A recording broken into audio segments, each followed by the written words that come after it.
Alrighty. Good evening, everyone. My name is Benjamin, and welcome to another little swing state breakdown for 2020. And we're going to be talking about Georgia, which, people are starting to consider it a swing state, but, maybe 10, 15 years ago, I think a lot of people would be surprised to actually call it that.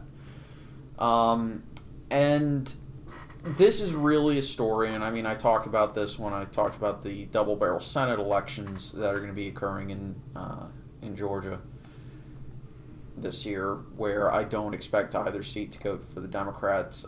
This is really just a story about the Atlanta suburbs and nothing else. And I'm not going to go too far into depth because this is a story that we're all pretty familiar with. You know, we can maybe, basically this is going to be an election where it's won in the suburbs, and I don't think the Democrats are quite at the point where they can overcome the rural areas and the suburbs of Atlanta that are still very conservative, such as Peachtree City, Fayetteville, um, and a few of the others in the western side of Atlanta, as well as the northern side, uh, specifically the area around the Georgia 6th congressional district.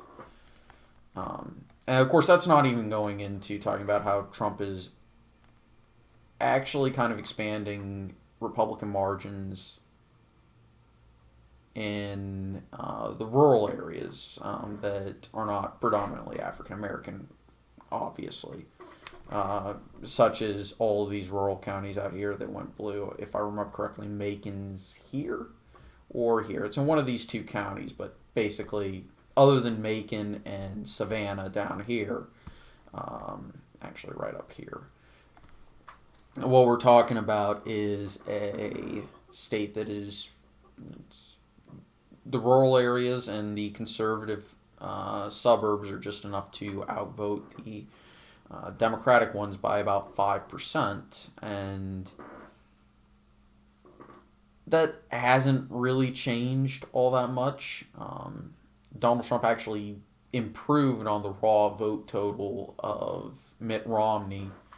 And of course, we have to factor in that there's going to be fewer third party voters. Now, whether or not that's going to help the Democrats, we'll see.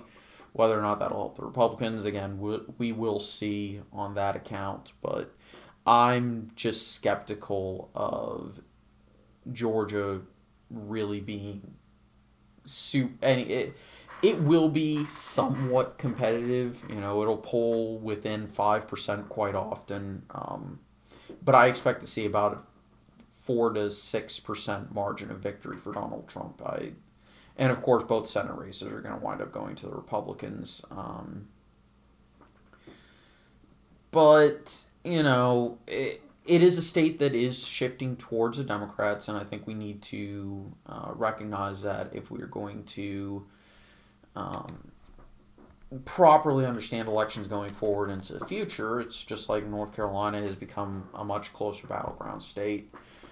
It's just like Arizona has started to shift. It's just like Texas has started to shift. And we really do need to make sure that we understand that populations and the political preferences of certain groups do change over time, and very few things are static. And we shouldn't really be surprised when a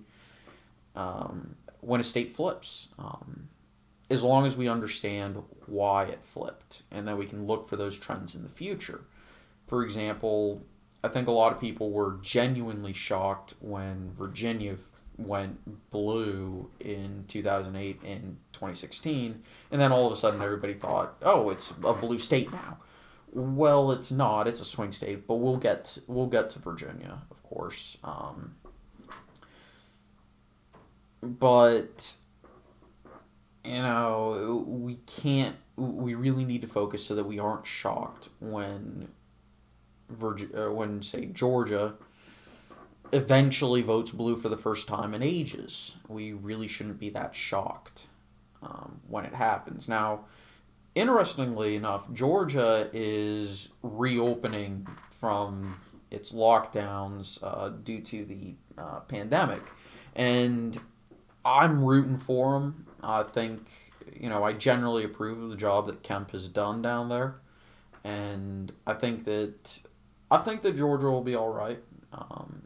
I certainly hope they're all right, but anyone who hopes they do poorly in reopening or hopes for this reopening to fail, what is wrong?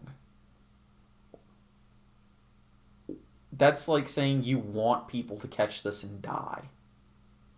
And there are people, I have seen some, admittedly, it is on Twitter, so grain of salt, those aren't the majority of people. I think the majority of people do want these reopenings to be successful. But there are people who are saying, maybe they should fail because that means that it's going to prove that the Republicans are wrong and all that stuff. And you know, that's just not cool. But anyway, I want to thank everyone for watching. I hope you enjoyed. I'll see y'all next time. Take it easy. Have a nice night. And likes, comments, subscriptions, again, they always help. I greatly appreciate every single one of them. So thank you.